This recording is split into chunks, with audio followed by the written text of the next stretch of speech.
16वें अध्याय 8वां श्लोक उद्धृत कर रहे हैं शुभ्रनील।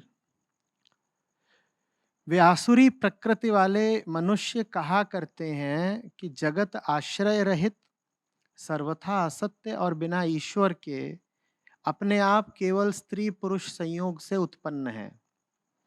अतएव केवल काम ही इसका कारण है, इसके सिवा और क्या है।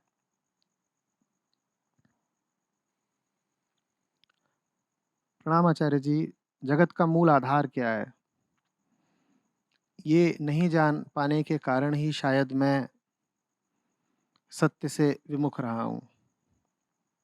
यही मान लिया था कि जीवन में फर्क क्या पड़ना है इन सब बातों से। क्या सृष्टि स्थिति विनाश ये जो मानसिक मॉडल है बुद्धि जनित, ये बस एक भ्रम है?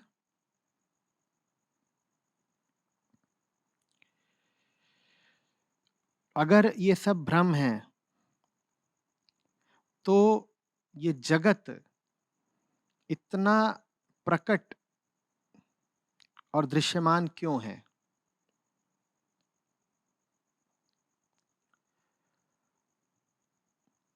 वे आसुरी प्रकृति वाले मनुष्य कहते हैं कि जगत आश्रय रहित, सर्वथा असत्य और बिना ईश्वर के अपने आप केवल स्त्री पुरुष संयोग से उत्पन्न है। अतएव केवल काम ही इसका कारण है, इसके सिवा और क्या है। सबसे पहले तो ये समझना पड़ेगा कि बात जगत की हो रही है, लेकिन कहा जा रहा है कि काम से और स्त्री पुरुष संयोग भर से ही उत्पन्न समझते हैं उसे आसुरी प्रकृति के लोग। तो निश्चित रूप से यहां पर बात जगत के जनों की हो रही है, जगत के प्राणियों की हो रही है, अर्थात बात अपनी हो रही है। हम हैं तभी तो जगत है ना, हम हैं तभी तो जगत है। और ऐसे नहीं कि हम हैं तभी तो जगत में रहने वाले लोग हैं। हम ना हो तो कौन होगा जो कहेगा कि जगत है। जगत और जगत का दृष्टा साथ साथ चलते हैं ना। जगत दृश्य है, जीव दृष्टा। तो आसुरी प्रकृति वाला मनुष्य फिर अपने बारे में कुछ कह रहा है और कृष्ण उसकी भर्त्सना कर रहे हैं। आसुरी प्रकृति का मनुष्य अपने बारे में क्या कह रहा है? वो कह रहा है जगत आश्रय रहित है, माने मैं आश्रय रहित हूं। आश्रय रहित माने कोई है नहीं जो मुझसे ऊपर हो, जिस पर मैं आश्रित हूं, जो मेरी छाव हो कि जो मेरी बुनियाद हो। मैं बेबुनियाद हूं, मैं निर्मूल हूं। यह कह रहा है आसुरी प्रकृति वाला मनुष्य। वो कह रहा है ना, कोई परमात्मा इत्यादि नहीं, मेरी कोई जड़ नहीं है जमीन के नीचे, मैं बस उतना ही हूं जितना मैं जमीन के ऊपर दिखाई देता हूं। मेरी कोई बुनियाद नहीं है, निर्मूल हूं मैं। मूल तो सतह से नीचे होता है ना। वो कह रहे ना, मूल माने जड़ ना। मैं आश्रय रहित हूं, ना मेरे सर के ऊपर कोई है, ना मेरे पांव के नीचे कोई है। अर्थात मैं उतना ही हूं जितना ऊपर से नीचे तक दिखाई दे रहा हूं। मैं कौन? ये श्री कृष्ण कह रहे हैं जो ऐसा कहे उसे असुर जानना। जो कहे कि ना मेरे नीचे कुछ है, ना मुझसे ऊपर कुछ है, मैं बस उतना ही हूं जितना दिखाई देता हूं, सो असुर हुआ। वे आसुरी प्रकृति वाले कहा करते हैं कि जगत आश्रय रहित, सर्वथा असत्य और बिना ईश्वर के अपने आप केवल स्त्री पुरुष के संयोग से उत्पन्न है। तो वो कह रहे हैं देखो सत वगैरह कुछ नहीं, हमारा सत्वत से कोई लेना देना नहीं, सत से नहीं आए हैं हम कहां से आए हैं? वो तो स्त्री और पुरुष का संयोग हुआ तो हम आ गए। तो उन्होंने मैं कौन हूं प्रश्न का उत्तर धड़ल्ले से दे दिया है, बात निपटा दी है बिल्कुल। क्या कह के? मैं कौन हूं? मैं वो शरीर हूं जो मां और बाप की रज से पैदा हुआ है। मैं कौन हूं? मैं वो शरीर हूं जो मां और बाप के रज कणों से पैदा हुआ है। श्री कृष्ण कह रहे हैं जो ये समझे कि वो स्त्री पुरुष के संयोग से उत्पन्न शरीर मात्र है, वही असुर है। जो समझे कि बस वो अपने माँ बाप के शारीरिक मिलन से पैदा हुआ शरीर है, वो असुर है।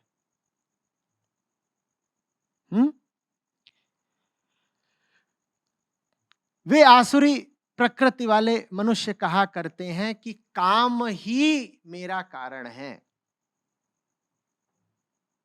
अगर व्यक्ति कहे कि सत्य मेरा मूल नहीं, तो वो निश्चित रूप से कह रहा है फिर कि उसका मूल क्या है? काम वासना। काम वासना। अगर मैं कौन हूं प्रश्न का उत्तर आत्मा नहीं है, तो फिर मैं कौन हूं प्रश्न का उत्तर हुआ वासना की पैदाइश। कोई पूछे मैं कौन हूं, तो या तो इसका उत्तर होगा शरीर से परे आत्मा, और अगर उसका वो उत्तर नहीं है तो फिर उसका जो उत्तर है वो बड़ा घिनौना है। वो क्या है? काम वासना की पैदाइश।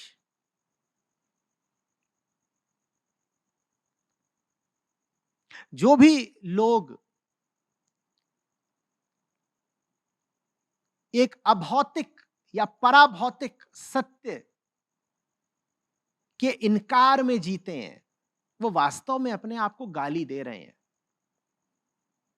क्योंकि अगर सत्य नहीं है तो हम कौन हुए?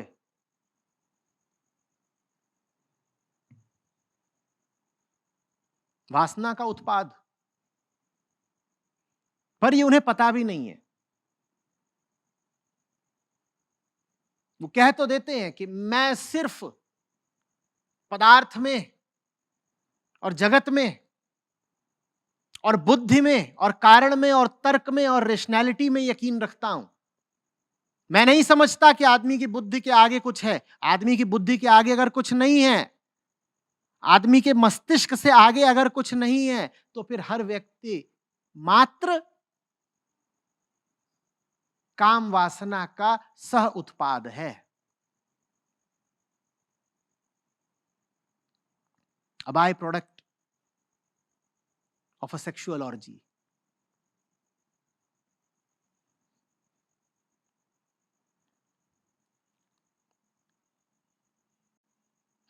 पर ये कह दो तो कहेंगे अरे बड़ी अवमानना करी, गंदी बात बोल दी। हमने बोल दी कि तुम अपने आप को रोज गाली देते रहते हो।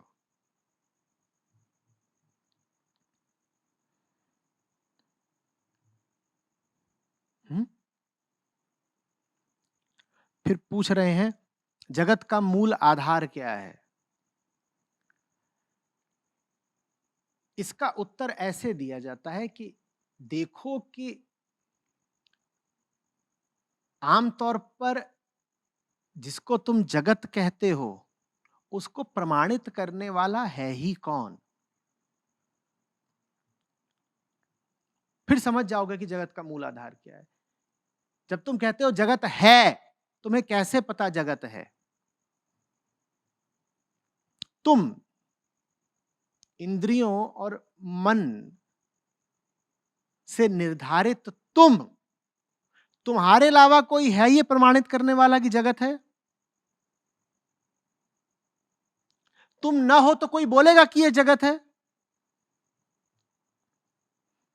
तो जगत का कोई स्वतंत्र या मुक्त या अनाश्रित प्रमाण है नहीं उपलब्ध। ये जो चेतना है जो जगत को देखती है, सिर्फ यही कह रही है चिल्ला चिल्ला के कि जगत है। इस चेतना के अलावा कोई नहीं आज तक कहने आया कि जगत है। ये तो ऐसी बात हो गई। अच्छा, तो माने जगत है ऐसा बस हमें लग रहा है। हाँ, बस तुम्हें ही लग रहा है। तुम ना हो तो किसी को नहीं लग रहा कि जगत है। नहीं, पर है तो भाई, तुम ही तो कह रहे हो कि है, तो तुम्हारे ही मुंह से तो बात निकल रही है। हाँ, नहीं पर दिख तो रहा है। अरे भाई, तुम्हारी ही आंखों को तो दिख रहा है। अच्छा अच्छा अच्छा अच्छा। तो ये तो यहां तक तो ठीक है कि जगत की हस्ती को ही सत्यापित सर्टिफाई करने वाले सिर्फ हम हैं, हम नहीं, सिर्फ हम हैं। कोई मुक्त प्रमाण, कोई इंडिपेंडेंट प्रूफ उपलब्ध नहीं है। हम ना हो तो कोई और प्रमाण नहीं है। तो मेरी आंखें देखती हैं इसलिए है। मेरी आंखें मिट्टी को देखती हैं, तो मिट्टी है।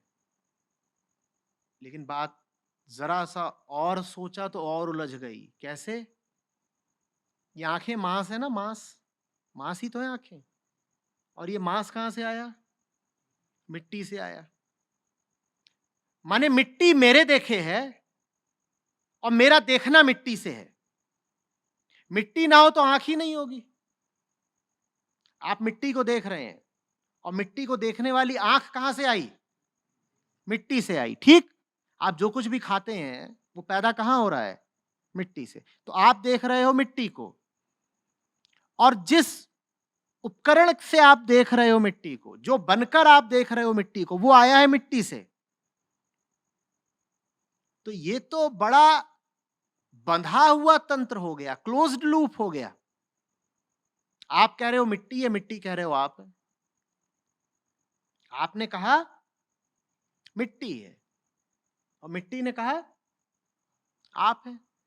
अरे भाई, आपके और मिट्टी के अलावा कोई है तीसरा जो कह सके कि मिट्टी भी है और आप भी हैं? नहीं, तीसरा कोई है नहीं, बिल्कुल नहीं है, कोई नहीं है।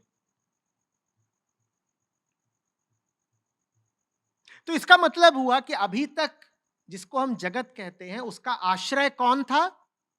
हम थे। और जिसे हम मैं कहते हैं उसका आश्रय कौन था? जगत था। ये तो बढ़िया है।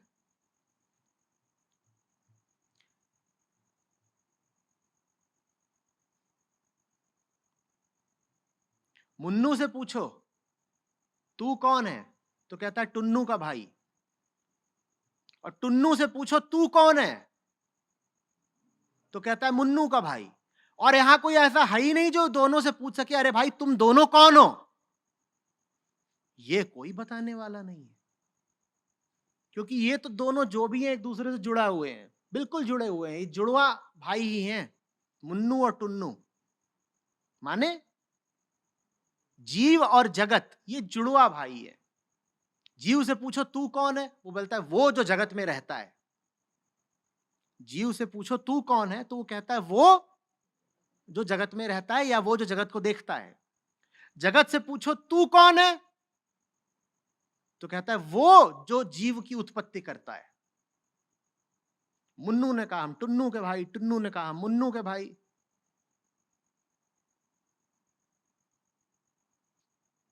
हमारी तो खोपड़ी घूम आई। इसका मतलब जगत का अभी तक हमने जो आश्रय बना रखा था वो आश्रय झूठा है। आश्रय माने आधार, बुनियाद। अभी तक हम जिस आधार पर सोचते थे कि दुनिया तो है ही, वो आधार ही गड़बड़ है। तो फंस गई बात। जब फंस गई बात तो कुछ लोगों ने कुछ पाया। बड़े खोजी थे, बड़े जिज्ञासु थे, साधना की, प्रयोग किए। उन्होंने कहा थमो। सारी दिक्कत ये थी ना कि टुन्नू और मुन्नू के अलावा कोई तीसरा नहीं मिल रहा था जो इन दोनों को निष्पक्ष और निरपेक्ष भाव से देख सके। जब मुन्नू को देखा जाता था तो देखने वाला कौन होता था? टुन्नू। और जब टुन्नू को देखा जाता तो देखने वाला कौन होता था? मुन्नू। ये जो कुछ खोजी लोग थे, वैज्ञानिक थे ये अंतर जगत के, बाद में इनको नाम दे दिया ऋषि वगैरह, पर वास्तव में ये वैज्ञानिक थे।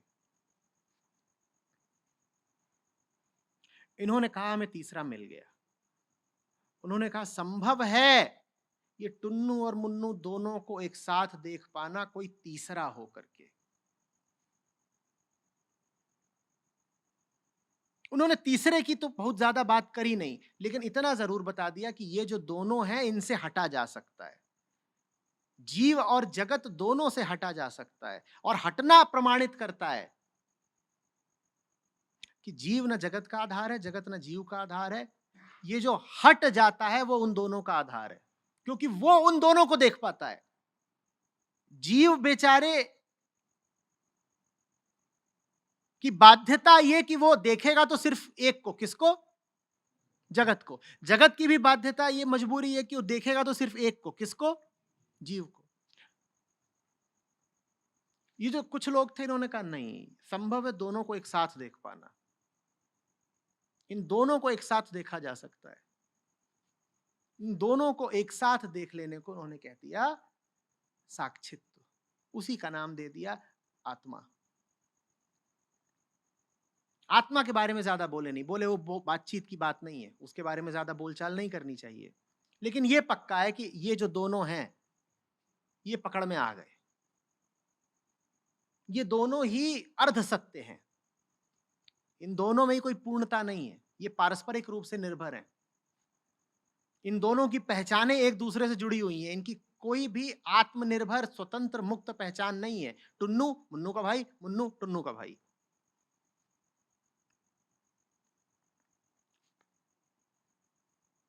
तो फिर ये समझ में आ गया कि जगत का जो आधार है वो जीव भर है, उसमें कोई निरपेक्ष सत्यता नहीं है, एकदम नहीं है। इससे मदद मिली, क्या मदद मिली? मदद ये मिली कि जीव जब जगत को ही सत्य जान लेता है तो वो जगत में ही चैन तलाशने लग जाता है, जो उसे मिलता नहीं।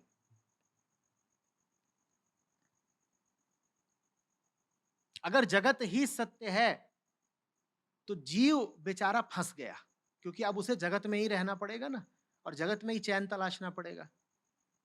करता भी वो यही कोशिश है, पर वो कोशिश सफल होती नहीं। जब उस तीसरे की खोज हो गई तो पता चल गया कि कोई जरूरी नहीं है जगत में ही चैन तलाशना। जगत काम चला हुआ है, झूठा तो नहीं है पर पूरा सच भी नहीं है। जगत एक काम चलाऊ चीज है। चैन अगर पूरा चाहिए और असली चाहिए तो दुनिया में नहीं मिलेगा, बाहर मिलता है।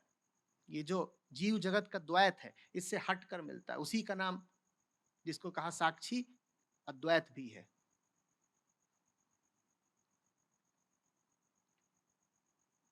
आ रही बात समझ में?